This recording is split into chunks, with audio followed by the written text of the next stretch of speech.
시애틀 순복음교회 성도 여러분, 한 주간도 주님의 은혜 가운데 평안하셨습니까? 오늘도 참 좋은 날입니다.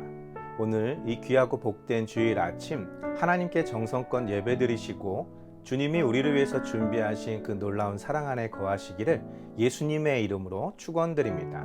우리 다 같이 사도신경 하심으로써 12월 4일 첫째 주 주일 예배를 하나님께 드리겠습니다.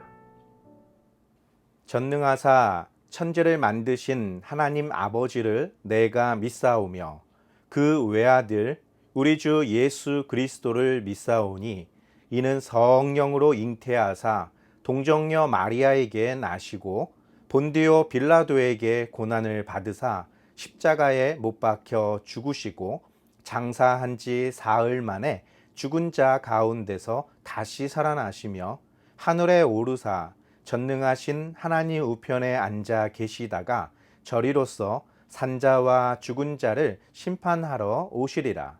성령을 믿사오며 거룩한 공예와 성도가 서로 교통하는 것과 죄를 사하여 주시는 것과 몸이 다시 사는 것과 영원히 사는 것을 믿사옵나이다. 아멘. 오늘 은혜 받으실 하나님의 말씀은 사무엘상 16장 21절에서 23절 말씀입니다.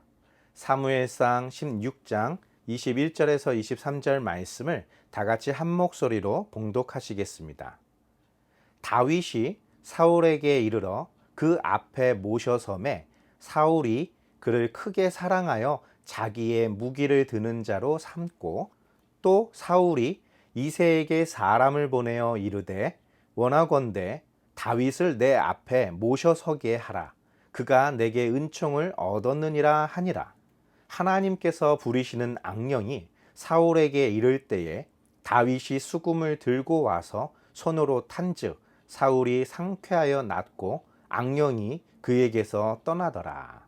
아멘. 함께 봉독하신 말씀을 가지고 사울 왕과 다윗이라는 제목으로 은혜 나누겠습니다. 하나님의 말씀에 온전히 순종하지 못했던 사울 왕, 그는 결국 하나님께 버림을 받게 되었습니다. 그를 왕으로 세우셨던 것을 후회하셨던 하나님께서 사무엘 선지자를 통해 이새의 막내 아들이었던 다윗에게 그 머리에 기름을 부어 차기 이스라엘의 왕이 되게 하셨던 것이었죠. 이 일은 사무엘의 생명은 물론 이새의 가문과 그 베들레헴 사람들의 모든 생명이 달린 문제였기 때문에 매우 은밀하게 진행되었고 사울은 하나님께서 선택하신 다윗을 알지 못했었습니다. 사무엘 선지자로부터 장차 이스라엘의 왕이 될 하나님께서 선택한 자로 기름 부음을 받았던 다윗은 그 순간부터 하나님의 영이 충만하였습니다. 반면 사울은 그렇지 못했다라고 성경은 기록하고 있는 것이죠. 사무엘상 16장 14절 말씀에는 이렇게 기록되어 있습니다. 여호와의 영이 사울에게서 떠나고 여호와께서 부리시는 악령이 그를 번뇌하게 한지라. 아멘. 다윗보다 먼저 이스라엘의 왕으로 선택되어 기름 부음을 받았던 사울 왕은 그도 기름 부음 받았을 때 하나님의 영이 그에게 충만하였습니다. 그가 나가는 모든 전쟁터에서 승리를 거두었고 그로 인해 그의 왕권은 더욱더 견고해졌었습니다. 즉 사울이 이스라엘의 왕으로서 견고할 수 있었던 것은 바로 하나님의 모든 은혜로부터 시작되었다라는 것이죠. 어쩌면 그것이 사울 왕으로 하여금 불안한 마음을 갖게 했는지도 모릅니다. 예전에 블레셋과의 전쟁이 있을 때 사무엘 선지자는 정한 기일 내에 오시지 아니하고 또 자신의 군대들은 너무나 두려운 나머지 수풀에 숨고 또 군영을 이탈하고 탈영하는 그러한 일들까지 벌어지고 있었을 때 그는 아무것도 할 수 없었습니다. 그가 할 수 있는 것이라고는 사무엘 선지자가 해야만 했던 번제라도 드려서 더 이상 이스라엘의 군대가 흩어지는 것을 막으려고 했었던 것이죠. 그는 결코 여호와 하나님의 말씀을 어기려고 했거나 하나님에게서 떠나 자기 멋대로 행동하려고 했던 것은 아니었습니다. 그러나 그것이 하나님 앞에서 그가 행하지 말았어야 될 망령된 일이었다라는 것이죠. 결론적으로는 그렇게 되었다라는 것입니다. 그에게는 또 한 번의 기회가 있었지만 아말렉을 진멸하지 아니하고 그들의 왕을 사로잡고 그의 소유 중에서 가장 기름지고 좋은 것들만을 골라 전리품으로 챙겨오고 있었다라는 것입니다. 그는 이스라엘 남단에서부터 북단까지 순회를 하며 그리고 갈멜이라는 곳에 자신을 위한 승리의 기념비를 세우면서 이 전쟁의 승리와 자신의 왕권에 대한 견고함이 여호와 하나님께로부터 온다는 것을 취하지 아니하고 자신의 용맹, 자신과 함께 싸웠던 모든 사람들의 그 업적을 기리고 있었다라는 것이죠. 다시 말해서 사울은 사람들에게 인정받는 그런 왕이 되고 싶었던 것이었습니다. 그 역시도 하나님의 말씀을 어기고 싶었던 것도 하나님을 대적하여 거역했던 것도 아니었던 것이죠. 어찌 보면 하나님의 말씀처럼 아말렉을 진멸시키고 그들의 모든 소유들을 다 진멸했던 것에 비하면 아각 왕을 사로잡았던 것과 그 중에서 극히 일부분이었던 탈취물을 가지고 왔던 것이 뭐 그리 대단한 허물이 되었겠습니까? 그러나 그가 알지 못했던 것은 그가 했던 그 작은 실수가 하나님의 말씀을 어겨 순종하지 않을 뿐만 아니라 우상을 세워 그 우상에게 경배하는 것과 같은 그런 죄악을 저질렀던 것입니다. 결국 하나님께서는 사울을 이스라엘의 왕으로 세우셨던 것을 후회하셨고 사무엘을 통해서 다른 사람에게 이스라엘을 통치하도록 하나님이 선택하실 것이다 라는 말을 듣게 되었던 것이었습니다. 하나님 앞에 버림받았을 뿐만 아니라 자신의 든든한 배경이 되어주셨던 그 사무엘 선지자 역시도 더 이상 자신을 보려하지 않았던 것이죠. 그에게서 하나님의 영이 떠났을 뿐만 아니라 악한 영이 그에게 임하여 그를 몹시 괴롭혀오고 있었던 것입니다. 여기서 한 가지 살펴볼 것은 하나님께서 부르시는 악령이라고 표현하고 있는데요. 이 말은 하나님께서 직접 악령을 그에게 보내서 그를 괴롭게 하셨다라는 뜻이 아닙니다. 악령이라는 존재 자체는 하나님을 대적하는 영입니다. 하나님의 뜻이 이루어지지 않기를, 하나님께서 계획하신 것들이 다 망쳐지기를 바라는 영이 바로 악령입니다. 그런데 하나님께서 그 악령을 부리신다라는 표현은 그 악령이 하려고 하는 것들을 그대로 내버려 두셨다라는 뜻으로 받아들일 수 있다라는 것이죠. 욥기에서도 보면 하나님께서 자랑하셨던 그 욥, 그러나 그 욥이 어찌 까닭이 없이 하나님을 경외하는 의로운 자가 될 수 있었겠습니까? 그의 모든 소유를 없애신다면, 그의 자녀들과 그의 육체를 치신다면 그는 분명 하나님을 대적하게 될 것입니다 라는 그런 사탄의 참소가 있었었죠. 그때 하나님께서는 그가 하려고 하는 일을 허락하셨다라고 표현하고 있지만 사실 그가 하려고 하는 일을 그냥 내버려 두셨던 것입니다. 하나님께서 사탄, 그 악령이 하려고 하는 일들을 그대로 내버려 두셨던 것은 하나님께서 그 악령의 뜻에 동의하셨다라는 것이 아닙니다. 그가 아무리 하나님 앞에서 자기가 계획한 것, 자기가 할 수 있는 것을 펼친다 할지라도 결국 그것은 하나님의 뜻이 이루어지는 데 있어서 조금의 방해도 되지 않는다라는 사실이죠. 그런 까닭에 하나님께서 부리시는 악령이라는 표현이 등장하고 있는 것입니다. 바로 이 악령은 하나님이 영이 떠난 사울을 몹시 괴롭히는, 하나님께서 선택한 자를 완전히 망쳐버리는 일을 마음껏 하고 있었겠죠. 그러나 그것이 하나님이 선택한 자 다윗으로 하여금 사울 앞에 서게 되고 이스라엘 사람들 앞에 설 수 있게 하는 길을 열어 주었다라는 것입니다. 사무엘상 16장 15절에서 16절 말씀에는 이렇게 기록되어 있습니다. 사울의 신하들이 그에게 이르되 보소서, 하나님께서 부리시는 악령이 왕을 번뇌하게 하온즉 원하건대 우리 주께서는 당신 앞에서 모시는 신하들에게 명령하여 수금을 잘 타는 사람을 구하게 하소서. 하나님께서 부리시는 악령이 왕에게 이를 때에 그가 손으로 타면 왕이 나으시리이다 하는지라. 아멘. 악령이 사울 왕에게 임할 때마다 사울 왕은 매우 번뇌합니다. 그 번뇌의 주된 내용은 무엇이었을까요? 바로 자신을 버리신 여호와 하나님께서 자신을 대신하여 이스라엘을 다스릴 자로 세우신 자, 그가 누구인가 하는 그런 궁금증이었을 것입니다. 몹시 불안했겠죠. 자신을 지지하던 백성들의 마음이 그에게로 모두 돌아서면 어찌 될까 하는 그런 불안감, 그런 궁금증, 그러한 초조함을 악령이 그의 생각 속에 계속해서 불어넣어주고 충동질하고 있었던 것이죠. 견딜 수 없었을 것입니다. 이 모습을 늘 곁에서 지켜보아야만 했었던 신하들. 평상시에는 참 괜찮으신데, 정말 훌륭하시고 과연 우리를 다스릴 만한 그런 왕이신데, 어찌된 일인지 그런 악한 영이 그에게 임할 때마다 그는 완전히 다른 사람으로 돌변하고, 주변에 있는 신하들은 물론 자신에게 접근해오는 모든 사람들을 의심하는 그런 일들이 벌어지고 있었다라는 것이죠. 사무엘 선지자가 이새의 아들들을 찾아 베들레헴에 왔을 때 그 성의 모든 주민들이 두려워 떨었던 건 역시 그런 사울의 광기 어린 그런 행동들, 그런 소문들을 익히 들었기 때문입니다. 어디선가 수상한 일들이 벌어진다면 사울은 즉시 자신의 친위대들을 보내서 혹시나 벌어질 수도 있는 그런 일들을 막으려고 했었던 것이죠. 예수님께서도 이 땅에 오셨을 때 그 동방의 박사들의 말을 들었던 헤롯 대왕이 그들의 군대를 보내서 베들레헴 땅에 2살 아래의 모든 사내 아이들을 다 죽이도록 명령했던 것과 같은 일입니다. 하나님의 영이 떠난 사울에게 그와 유사한 일들이 벌어지고 있었다라는 것이죠. 이를 지켜만 볼 수 없었던 신하들은 왕에게 간청합니다. 원하건대 신하들에게 명령을 해서 수금을 잘 타는 사람을 구해오도록 허락해 주십시오. 악한 영이 왕에게 임하려고 할 때에 그가 수금을 타면 그 악령이 떠나가고 왕은 평안을 되찾을 수 있을 것입니다. 라는 조언이었습니다. 왕은 즉시 신하들에게 명령합니다. 사무엘상 16장 17절에서 20절 말씀입니다.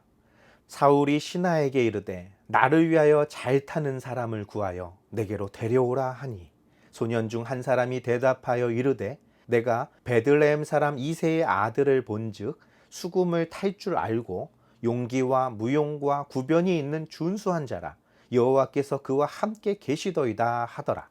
사울이 이에 전령들을 이새에게 보내어 이르되 양치는 내 아들 다윗을 내게로 보내라 하매, 이새가 떡과 한 가죽 부대의 포도주와 염소 새끼를 나귀에 실리고 그의 아들 다윗을 시켜 사울에게 보내니. 아멘. 신하들의 말을 들었던 사울 왕, 얼마나 괴로웠는지, 자신조차도 그 생각을 떨쳐버리고 싶지만 떨쳐버릴 수 없는 그 모든 것들, 속에서부터 치밀어 오르는 그 분노, 아무도 믿을 수 없고 모두를 의심할 수밖에 없는 그 두려움, 번뇌, 그러한 삶에서 하루속히 벗어나고 싶었습니다. 신하들에게 명령을 내립니다. 너희들이 원하는 대로 수금을 잘 타는 자를 찾아서 내 앞에 데리고 오라는 명령이었습니다. 그때 사울 왕에게 수종을 들던 한 소년이 말합니다. 제가 잘 아는 한 사람이 있습니다. 그는 베들레헴의 이새의 아들로 양치는 자인데 수금을 탈 줄 알고 그는 모든 면에서 재능이 뛰어날 뿐만 아니라 여호와 하나님께서 그와 함께 하시는 것을 제가 보았습니다. 라고 왕께 아뢰었습니다. 그 말을 들었던 사울 왕은 더 찾아볼 것도 없이 즉시 그를 내게로 데려오라고 전령을 보내었죠. 왕의 명령을 받은 전령들은 베들레헴 이새의 집으로 가서 너의 아들 중 양치는 자 다윗을 왕이 찾으신다. 그를 왕에게 데려갈 것이다 라고 말했던 것이죠. 전령들로부터 사울 왕의 명령을 들었던 이새는 즉시 자신의 아들 다윗을 불러다가 떡과 한 가죽 부대의 포도주, 또 새끼 염소를 취하여 나귀에 싣고 다윗을 데리고 떠나도록 하였습니다. 이렇게 진행된 일들을 살펴보면 사울 왕에게 임한 악령, 그로 인한 번뇌가 얼마나 심각했는지를 알 수 있는 부분입니다. 조금의 지체도 있지 않았다라는 것이죠. 그런데 여기서 우리가 또 한 가지 살펴봐야 할 것이 있습니다. 어느 날 갑자기 사울 왕의 전령들이 와서 너의 아들 다윗을 왕이 찾으신다라고 이새에게 말하는 것이었죠. 그때 이새의 감정은 어떠했을까요? 아마도 가슴이 철렁했을 것입니다. 왜냐하면 얼마 전 사무엘 선지자가 와서 다윗에게 이스라엘의 왕이 될 자로 기름을 부었던 사건이 있었습니다. 워낙 은밀하게 진행되었기 때문에 사울 왕은 절대로 알지 못했을 것입니다. 어찌 보면 번뇌에 시달리고 있었던 사울 왕만큼이나 이 이새 역시 두렵고 불안하기는 마찬가지였을 것입니다. 그런 이새가 지금 사울 왕께서 당신의 아들 다윗을 찾으신다라는 그런 명령을 듣게 되었던 것입니다. 그는 사울 왕에게 드릴 예물로 떡과 포도주, 그리고 어린 새끼 염소, 그것을 나귀에 실어서 다윗과 함께 보냈던 것이죠. 이러한 구절들은 그냥 쉽게 지나칠 수도 있는 것이겠지만 사실상 굉장한 의미를 담고 있는 것입니다. 장차 예수 그리스도께서 어린 나귀를 타고 예루살렘에 입성하는 장면과 흡사하다라는 것입니다. 자신의 살과 피를 참된 양식이요 참된 음료라 비유하시며 그들에게 나누어 주었던 그 모든 사건들, 대속죄일에 아사셀 염소가 그 광야 가운데로 내침을 받는 그 순간, 즉 지금 어린 다윗은 목숨을 건 여정이 시작되었다라는 것입니다. 그동안 베들레헴 들판에서 꼭꼭 숨겨져 있었던 이 다윗이 자신을 죽이려고 혈안이 되어 있는 사울 왕 앞으로 나아가고 있는 장면인 것이죠. 그런데 놀라운 일이 벌어집니다.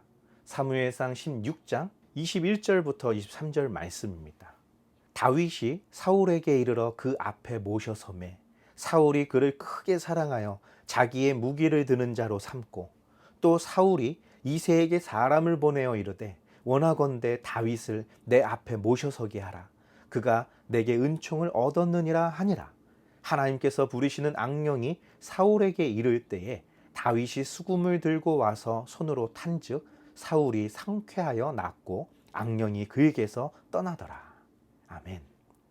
아이러니하게도 사울이 그토록 찾아 헤매던 사람, 자신을 대신하여 이스라엘의 왕으로 기름 부음을 받을 자를 그토록 찾아다녔었는데 바로 그 인물이 지금 자신의 눈앞에 서 있었다라는 것이죠. 사울은 자기가 찾던 자를 눈앞에 두고도 알아보지 못했던 것입니다. 그저 그의 준수한 외모와 풍채를 보면서 자신 곁에 두고 싶을 만큼 마음에 쏙 들었던 것이죠. 하나님이 부리시는 악령, 그 악한 영이 사울 왕으로 하여금 그토록 번뇌하게 하지 않았더라면 아마도 다윗은 사울 왕 앞에 설 수가 없었을 것입니다. 이것이 성경을 통해 하나님께서 말씀하시는 하나님의 뜻과 계획이라는 것입니다. 아무리 사단이 방해한다 할지라도 하나님이 하시고자 하는 일을 막을 수 없다라는 것입니다. 오히려 하나님의 뜻이 이루어지고 있다라는 것이죠. 하나님께서 이 땅에 보내신 메시아, 사단은 그 일을 행하지 못하게 하려고 금식하신 예수님 곁에 나타나 그를 포섭하려 하였습니다. 그러나 하나님의 말씀으로 승리하신 예수 그리스도, 그의 앞에서 잠시 떠났던 사단은 이제 이스라엘의 종교 지도자들, 대제사장과 사두개인과 바리새인들을 통해서 그 예수님을 제거하려 하였죠. 심지어는 그의 제자 가론 유다까지도 이용하고 있었다라는 것이죠. 또한 사단은 자신이 세상의 주인이라는 것을 모두에게 보이고자 하나님의 아들 예수 그리스도를 로마 군병에 의해서 십자가에서 처참히 죽여버렸던 것입니다. 그러나 그 사건이 하나님께서 모세를 통해 주셨던 그 율법에 나와 있는 대속이었다라는 것입니다. 지금 다윗은 어찌 보면 가장 위험한 곳에 가 있는 것이죠. 그러나 원수의 목전에서 상을 베푸시고 그 머리에 기름을 부으신 여호와 하나님께서는 오히려 사울의 마음에 흡족할 만큼 다윗을 아끼고 사랑했다는 것이죠. 그리고 오히려 그는 아버지에게 전가를 보내서 너의 아들 다윗이 참 마음에 든다. 그를 내가 내 곁에 머물게 하겠다라고 말했던 것입니다. 그리고 본문 말씀에는 자기의 무기를 드는 자로 삼았다라고 말하고 있죠. 여기에 사용된 무기라는 단어는 여러 가지 의미가 있는 단어입니다. 사람들이 입는 의복이라는 뜻도 있고 심지어는 악기라는 뜻도 있습니다. 저는 개인적으로는 이것이 사울의 무기를 든 자가 아니라 사울의 악기를 든 자라는 표현이 아닐까 생각해 보기도 합니다. 왜냐하면 시간이 조금 흐른 후에 다윗이 골리앗과의 싸움이 있었을 때 사울 왕은 다윗을 알아보지 못했습니다. 적어도 자신의 무기를 들고 있었던 사람이라면 가장 측근에서 늘 사울 왕의 곁에 있어야 될 사람인데 아무리 성장 과정 속에 그의 모습이 달라졌다 하더라도 몰라볼 수가 있었을까요? 어쩌면 사울 왕이 악령에 시달릴 때마다 즉시 달려와 수금을 탈 수 있도록 사울 왕 곁에서 그 악기를 담당하고 있었던 그런 직책이 다윗에게 주어지지 않았을까라는 추측을 해볼 수 있는 것이죠.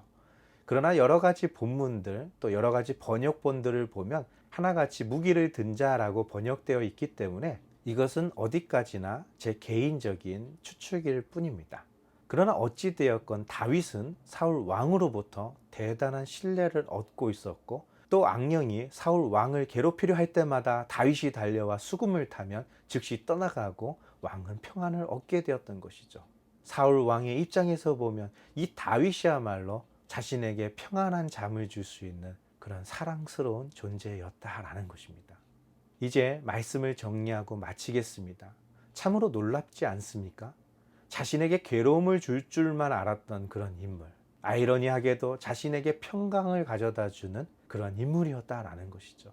그가 훗날 하나님의 뜻을 깨닫고, 저 다윗이야말로 하나님께서 나를 대신하여 세우실 이스라엘의 주권자였구나 라는 것을 알게 되었을 때, 그를 죽이려 하지 아니하고 그가 왕이 될 수 있도록 그를 돕는 자가 되었더라면 사울 왕의 가문은 그렇게 비참하게 끝나지는 않았을지도 모릅니다.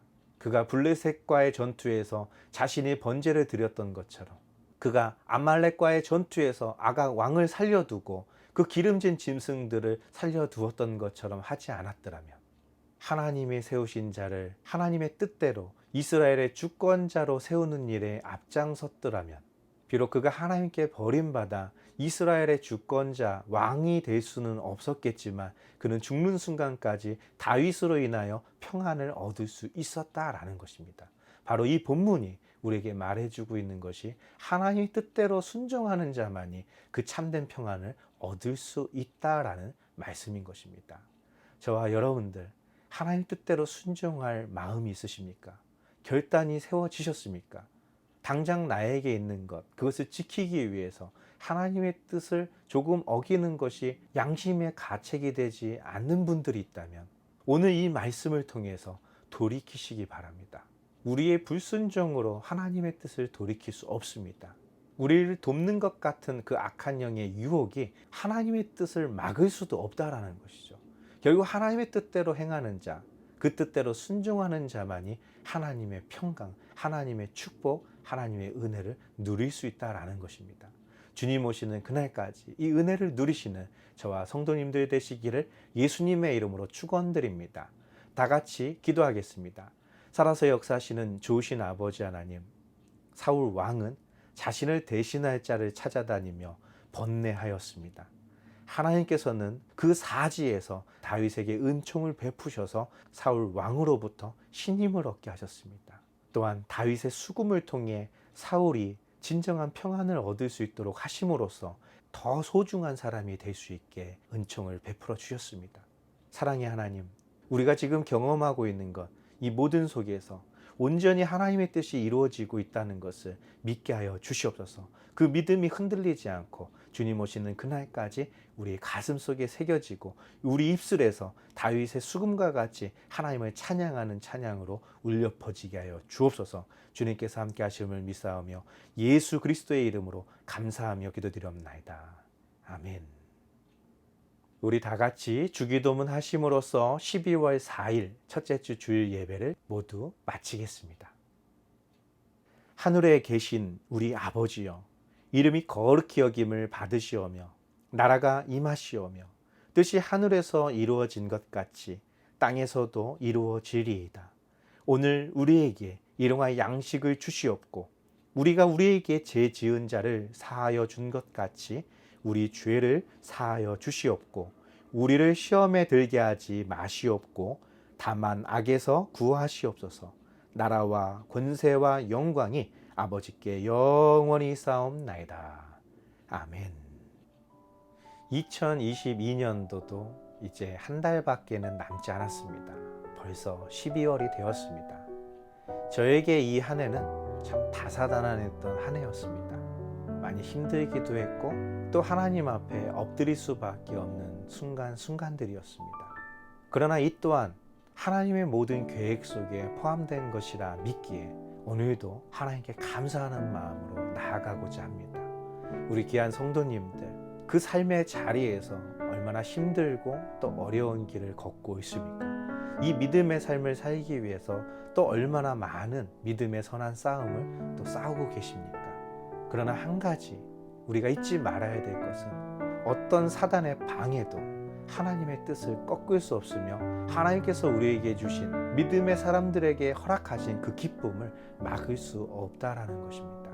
이제 우리들의 기도가, 우리들의 찬양이 하나님께 영광을 돌릴 뿐만 아니라 믿음으로 나아가는 우리 성도님들 한 사람 한 사람들의 삶 속에 하나님의 큰 기쁨과 축복이 가득할 것입니다. 그 하나님께 영광 돌리며 이 한 해를 잘 마무리하시는 저와 여러분 되시기를 예수님의 이름으로 축원드립니다. 한 주간도 주님의 은혜 가운데 승리하셨다가 또 다음 주 우리 하나님을 함께 예배하겠습니다. 할렐루야.